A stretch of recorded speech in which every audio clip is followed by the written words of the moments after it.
Gary Holloway invited me to talk tonight because I'm going to talk about technical stuff, and he's not so good with technical stuff. So we're going to talk about GIA.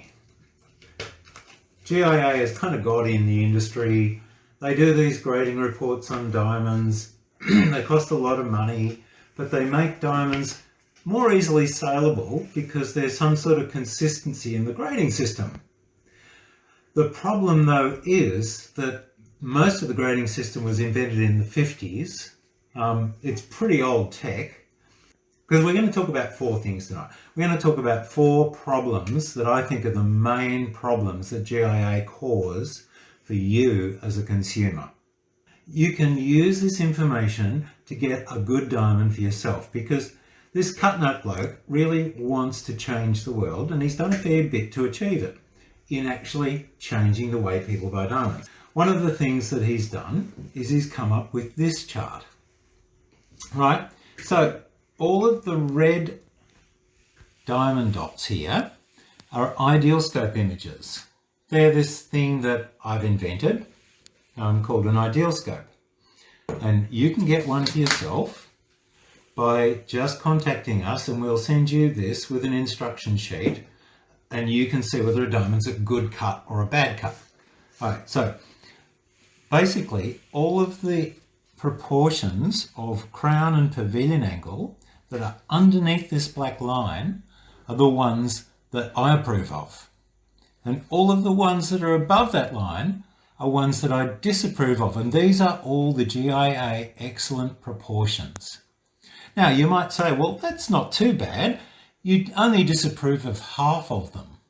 But the problem is that when you take a rough diamond and you cut and polish it, you're going to try and get the heaviest carat weight out of that diamond that you possibly can.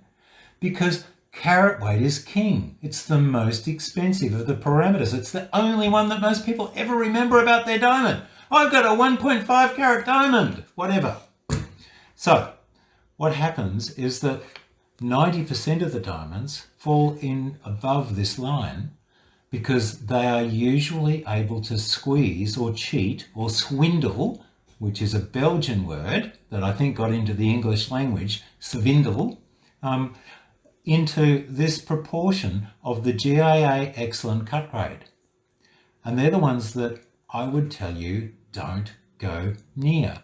A GIA triple excellent. So triple comes from the excellent on the cut here, and the excellent on the polish, and the excellent on the symmetry. So that's what we call the triple excellent GIA graded diamond. Now, if you look at the proportions, it's 41.6 and 35. Right. So if we go back to this other chart, 41.6 is halfway in between here, and 35. So it's right on this border here, but it's considered to be an excellent cut by GIA. But you don't want to buy that diamond. You do not want to buy that diamond. It's not going to come at a discount because it's got GIA triple excellent. You do not want to buy that diamond because this diamond measures, it's a 1 carat diamond, and it measures an average of 6.3 millimeters. Now, all my diamonds, or sorry, that other bloke, Gary Holloway, all of his diamonds are 6.4 to 6.5 millimeters. Now, 6.3, 6.4, you think that's not much, but it's actually a squared function. Mathematically, it's the radius times squared by itself, multiplied by itself, times pi. And that's much more than 6.3 to 6.4. It's huge. It's a big, big difference. It's more than 5% of the surface area. Have a look at this. Right. That's what this diamond looks like through an ideal scope. Now, what this means is that the red is light that's being returned to you. You can look up ideal scope, diamonds, and you'll see me showing, or not me, it's that other bloke, that Gary Holloway bloke, with a 1-minute 30-second video explaining how this works. Right, so wherever you see white, then there is no light being returned. That light's coming from behind the diamond. And if it's coming from behind the diamond, and here's a photograph that's been taken with some light in the back because it's grey, and guess what colour the light is that's coming from those areas? It's all very, very pale. So this is not what you want, because when this diamond gets dirty, and diamonds attract dirt more than any other physical mineral or material on Earth, they have the highest attraction to dirt. So this area of the diamond isn't going to return any light, and these outside edges where I've got this little red line are not going to return any light. So not only is it 6.3 millimeters, but it looks smaller than a 6mm diamond because it's not returning any light. So you may have seen the stuff that we've done with these diamonds where we show you with an ideal scope card, whatever. So enough banging on about that. So if we want to get really technical, we use an asset scope. So the difference between an asset scope, when you're looking at it from the diamond's perspective, is that this is red and black. This one is green, red and blue. So when we take a photograph through the asset scope, and this is the photograph from the company that cut and polished that diamond, that very diamond. Right. All these photos that I've shown you, all these photos came from the actual manufacturer of this diamond. And guess whose tools they're using? They're using my technology to sell their diamonds.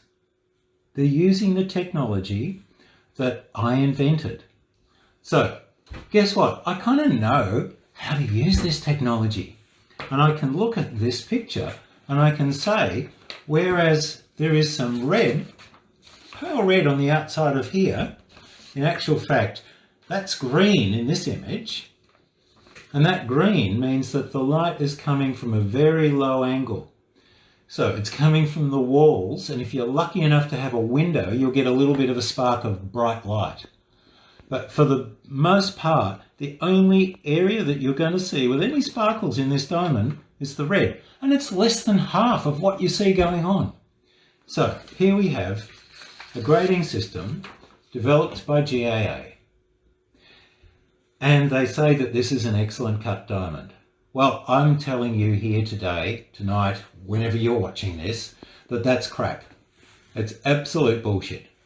Because this is a grading system that's been designed so that diamond cutters can sell crappy diamonds to you, because the people who pay for the grading report are the diamond cutters. Another thing that I've invented, and I've patented it in the USA, and I've got a second patent running on this that is about to be granted at any time.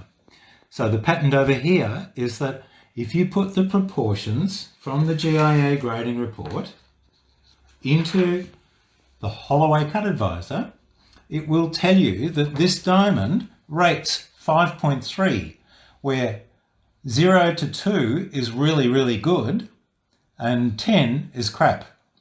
So this is 5.3. So this gets a big ding. And over here, we tell you that it looks small for its carat weight. So a 90-point diamond, 0.9 carat, 10% less weight, actually looks bigger and sparkles more than this diamond.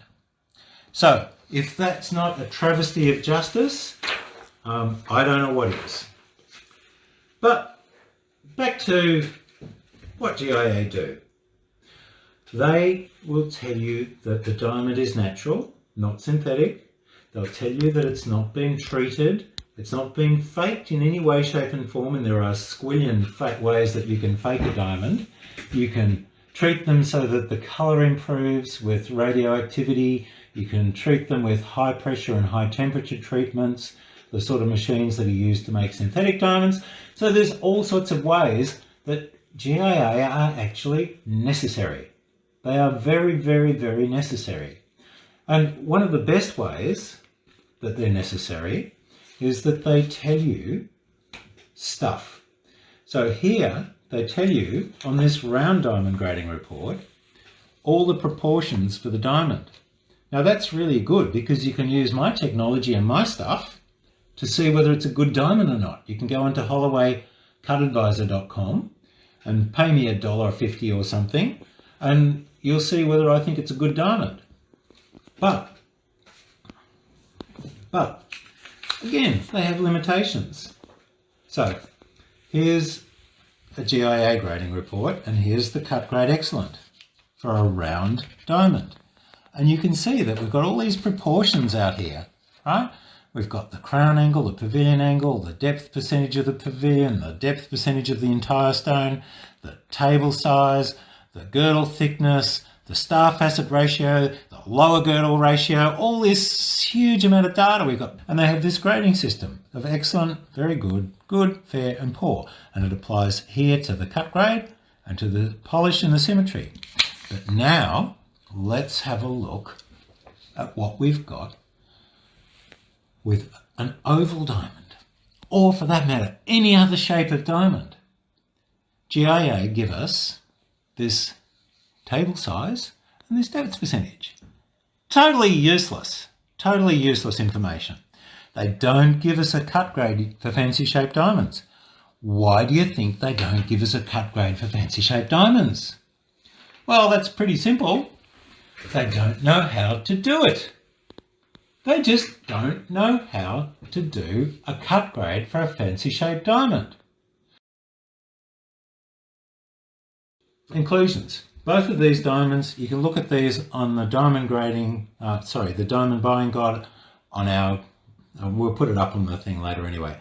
This side of this diamond is 1/2 of a diamond and it's cloudy. And it's actually flawless. You can't see a single inclusion in this diamond. Not under any magnification until you get to about 100. Right, and we grade diamonds at 10 times power. So this would be sold in lots and lots of shops as a GIA mistake because you can't find any inclusions in it. But this one here, it's got little dots out here, dots there, dots here, dots everywhere. That's a genuine VS2 and it's transparent and it's fiery. It's got lots more colour than this one. And it's got inclusions in it because it's supposed to have inclusions in it. But GIA, in their infinite wisdom, help the vendors sell these diamonds, and there are dumb retailers all around the world who think that, wow, I've got a bargain. I'm looking at it with a loupe and I can't see a bloody single inclusion in it. Well, that's because the diamond is dull. So GIA don't tell you. They write on the report that the diamond's got clouds, but they don't actually tell you that this diamond is a bad diamond. So I think that's wrong, and I think one day there'll be a class action in America and they'll get the pantsuit off them. And they've got billions of dollars, so probably won't hurt them. There's 2 diamonds here, one of ours and one that we bought as a trade-up. You know, if you bring us a diamond, we will trade it up. We'll give you really good value for it. And so this diamond here, we bought as a trade-up. It's dull and it's cloudy. Now, it's laser inscribed on the girdle, Eternity Diamond. One of the biggest diamond merchants in Australia, their premium branded diamond. This is their premium branded diamond. It's a GIA crack cut diamond like the ones that I just showed you, and it's cloudy. So I took this photograph of it the other day. So this is the cloudy one here, and this is the good one. And I hope you can see that this one's full of fiery flashes and there's lots of contrast in it. Now, you might think this black is bad, but that black, every time you move the stone, the black bits go bright like this. And so what we want to have is contrast in a diamond. This one's kind of lacking in contrast. It's just a bit dull all the way over. So this is the thing. And GIA have the capacity to grade the transparency, but they're using a system that they invented in the 1950s. It was the best system at the time, but they now can't change it. They can't go back and redo this system because they're going to get sued by all these people whose diamonds are going to be downgraded. Right, now, how did they get to have billions of dollars?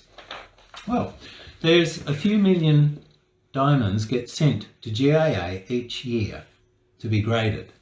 So if you do the sums, here is a 1 carat diamond, and they are going to charge you $110 to grade that diamond. You have to ship it to them, you have to pay for the shipping back, right? So that's 162 Australian dollars at today's exchange rate that it costs to grade a 1 carat diamond. And they're now grading down to 15-point diamonds. 0.15 carat diamond, that's this big. It's 3.5 millimeters. It's a teeny weeny diamond. The grading report costs a third of the cost of the diamond. And people are actually paying them to do this. Now, they're paying them to do that because they're going to guarantee that you're actually going to get a real diamond, and that's a good thing. And they have a clarity grading system that for the most part's pretty good, and they have a colour grading system for the most part's pretty good. I can pick lots of holes in them because I'm a bloody scientist, but this is the stuff that you need to know about if you're going to buy a diamond. So you have to think about what you're doing. I hope that's been of some assistance to you. Thank you.